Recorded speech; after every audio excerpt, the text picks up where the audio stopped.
Dear friends, ఇందులో ఉన్న రాజకీయం నేను చెప్తాను వినండి. పూర్వకాలంలో వృత్తులను బట్టి మనుషులందరినీ ఇలా 4 కులాలుగా విభజించారు. ఇందులో కండబలం ఉన్న 2వ వాడు, బుద్ధి బలం ఉన్న 1వ వాణ్ణి, ఆర్థిక బలం ఉన్న 3వ వాణ్ణి ఆశ్రయించి తనురాజయ్యాడు. తనకు సహాయపడినందుకు కృతజ్ఞతగా వీళ్లలో కొంతమంది మేధావులకు మంత్రి పదవులు ఇచ్చాడు. అలా మంత్రి పదవి పొందిన మేధావి రాజు పరిపాలన సురక్షితంగా ఉండటం కోసం తమ 3 కంటే సంఖ్యాబలంలో ఎక్కువగా ఉన్న ఈ శ్రామిక కులాన్ని 100 ముక్కలుగా విడగొట్టాడు. ఎలా విడగొట్టాడు? వ్యవసాయం చేసేవాడిని నీదో కులం అన్నాడు. చెప్పులు కుట్టేవాడికో కులం పేరు పెట్టాడు. కుండలు చేసేవాడికో కులం, బట్టలు ఉతికేవాడికో కులం, ఇలా 100 ముక్కలుగా విడగొట్టాడు. అందులో కొందరిని అంటరాని వాళ్ళు అన్నాడు.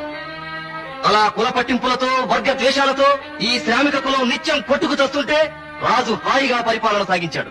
రాజుల రోజులు గడిచిపోయాయి. కాలం మారిపోయింది. అందరికీ ఓటు హక్కు వచ్చింది. ఓటు బలంతో గద్దెనెక్కాలంటే సంఖ్యలో ఎక్కువ ఉన్న శ్రామిక వర్గం సహాయం కావాలి. అందుకనే శ్రామికులందరికీ సమాన హక్కులు కల్పిస్తాం, నీచమైన కుల వ్యవస్థను రద్దు చేస్తాం, అంటరానితనాన్ని రూపుమాపుతాం అని వాగ్దానాలు చేసి ఓట్లు సంపాదించి గద్దెనెక్కారు. చేసిన వాగ్దానాలు చెల్లించలేకపోయారు.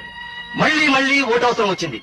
వాగ్దానాలతో తమని నమ్మరని తెలుసుకున్న నాయకులు అసంతృప్తితో ఉన్న అట్టడుగు వర్గాన్ని సంతృప్తి పరచడానికి 4 మెతుకులు విసిరారు. దానికే ముచ్చటగా రిజర్వేషన్ అని పేరు పెట్టారు. ఇది రిజర్వేషన్ల రాజకీయం.